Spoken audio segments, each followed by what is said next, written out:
In this video, I'm going to be making custom LEGO minifigures LEGO never made, using mostly official parts, also known as Purest Custom Minifigures, so you can follow along and build these with me as long as you have all the parts. I'll also be adding custom made accessories to some of these figures, but they're not at all required. With that being said, let's get right into it. First, we're going to build some clone troopers, starting with the most budget-friendly option by far, which is just doing simple arm color swaps to get different clone types, like 212th, Shock, 501st, and a clone sergeant. These aren't crazy customizations at all, but they look very fitting with the more conservative 2020 clone style. Speaking of arm swaps, something I definitely recommend doing with your Phase 2 Shock Troopers is giving them red arms. I made this minifig a clone officer and just added a visor and upside down rifle for a Commander Thorn.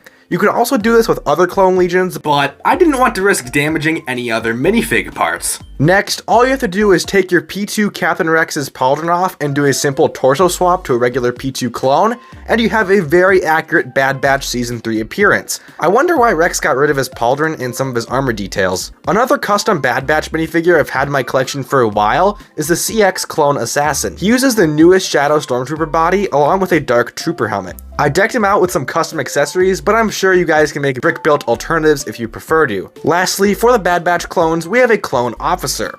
All this minifig takes is a head swap and dual molded legs, but they represent the officers we see on Admiral Rampart's Venator very well. Continuing on, I built these 501st clones that disguise themselves as Jedi during a deleted Order 66 scene from Revenge of the Sith. This one features a regular cape which exposes his armor, and this one has a Mando cape that hides his armor much better. And while we're on the topic of Republic minifigures, here are some custom Jedi I made that feature different alien heads. Most of these heads are from the UCS Mos Eisley Cantina and look really clean in my opinion. I definitely recommend bricklinking these parts to make some cool Jedi background characters. I also made this Jedi youngling who features a Rebel Fleet Trooper helmet and unfortunately the wrong colored legs because I only have these blue ones. I think making a dozen of these for your collection could add some much needed diversity for your Jedi Order. Moving away from the Republic, here is every Purest Imperial custom minifigure from my collection. First of all, we have this Imperial bounty hunter slash mercenary, who I gave some custom elements to so he wouldn't look so bland, but you could definitely make similar minifigs without custom parts. He also has the old clone head, so we could say he's a unique clone trooper that was made in the final days of the Camino cloning facility for the Empire. Next, I made a Stormtrooper Commander and Heavy Trooper.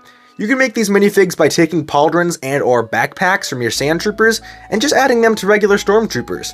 These are very simple additions, but I really like the end result. And since I'm a huge Star Wars Rebels fan, I made these two specialized mechanics slash gunners that we see in the finale on the show. They're basically just Imperial crew members with gunner helmets. They're equipped with light gray blaster pistols, and I think having at least a pair of these Imperial crew members is a solid way to add to your LEGO Empire. Next up we have some custom minifigs you may have seen on the channel before. First off we have Imperial Flame Troopers. If you couldn't tell, they're just snowtroopers with arm and hand swaps, as well as this brick-built weapon I made. But I prefer these more sleek custom ones by Clonomy Customs. Next, we have an Imperial Cadet, which is an ATDP driver's body with the cadet helmet from a Season 1 Ezra minifigure. This is yet again an example of a simple, yet great looking custom. I just wish the helmets were more affordable so I could have a lot more cadets in my army. Following the cadet, we have a generic ISB agent, obviously using Agent Callus's body, but replacing the head with this generic female one, and adding two dual pistols instead of Callus's bow rifle. Similar to the cadet helmet, I really wish the Agent Callus minifigure was cheaper so I could have a few more random ISB agents. And one of the more popular Purest custom minifigs I've seen is this Imperial Riot Trooper. With a simple torso swap from the Heavy Artillery Stormtrooper on a Scout Trooper's body, you have a very nice looking trooper from the Jedi game series. I also added these amazing custom accessories, but here's some ideas for official counterparts you can also use. And to round out our Imperial Trooper collection, I present to you the Phase 0 Dark Trooper. This Dark Trooper was seen in the original Battlefront games and uses parts from a Stormtrooper, Phase 4 Dark Trooper, Imperial Commando, and my own custom helmets which you can purchase or just use an official one. They also have clone heads because Phase 0 Dark Troopers were actually clone trooper veterans who had their body parts replaced with cybernetic upgrades. I personally love these elite troopers because of how strong they look, but what do you guys think? And next, we actually have some custom printed items that were sent over by Rise Customs to review. They graciously sent over 2 separate waves of products for me to take a look at. Starting with wave 1, we have the Triple Authority Pack. Taking a deeper look into these figures, Director Krennic has high quality torso print, along with a custom cape and an interesting face print. I definitely see where the design choices came from with the face, but I'm not so sure I like them. Especially the smiling expression, it looks kind of cursed. Next up we have Colonel Yulorn from his appearance in Andor, and this is a basic custom figure that just gets the job done very well. And the face print is much better on this figure than on Director Krennic, in my opinion.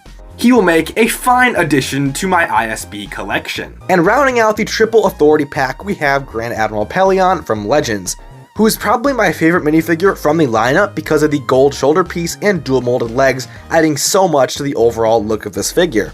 Moving on to Wave 2, we probably have what's one of my favorite LEGO Star Wars minifigures of all time, with Cassian Andor from Rogue One. First of all, we get this really cool playing card with custom art, and this figure features side leg printing, arm printing, and a killer facial expression depicting when he's injured at the end of the movie. Also included is this custom sniper rifle. Next, we have some custom printed parts, with an ISB torso that can be used to make minifigs from Andor, like Blevin for example, and we also have these beautifully printed data pads and Imperial credits. I want to give a huge thanks to Rise Customs for sending these pad print items over.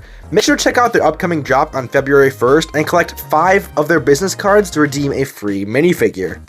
Also note, there is a 1-year limited warranty on all of their products. Anyway, let's get back to some more Purest custom minifigures with some Rebel Trooper variants. First, we have a Bespin Rebel Trooper using a variety of Rebel parts. As far as I know, we only saw these troopers in EA's Battlefront, but I really like the idea of specialized uniforms for different planets. A similar trooper we have is this custom Sullust Rebel Trooper, again featuring some mixed Rebel parts and a custom blaster. I also made this alien Rebel Trooper who stole Bulio's head. And with some more specialized Rebel Troopers, we have a Rebel Vanguard from the original Battlefront games with a Fleet Trooper helmet and a custom printed rocket launcher. I really wish LEGO made these because the Rebel Alliance could use some more heavy artillery. And finally, for Rebels, we have an Honor Guard, which I had some troubles making because no Rebel torsos really fit the figure. This is definitely a case where I'd recommend getting the custom printed version.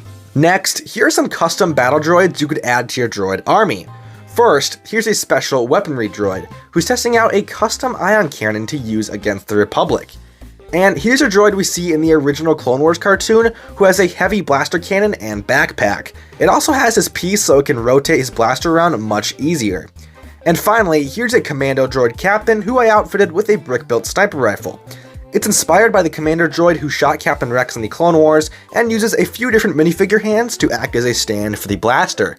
Do you guys have any other ideas for custom battle droids? For these next few minifigs, I had to open my Dark Millennium Falcon and grab this Jar Jar Binks head and redeemed Vader head. Starting with Darth Jar Jar, I really wasn't a fan of the torso design LEGO gave this figure, so I literally just put the headpiece on a Palpatine minifigure and he looks 1,000 times better. After all, the whole meme behind Darth Jar Jar is that he's basically the real Darth Sidious.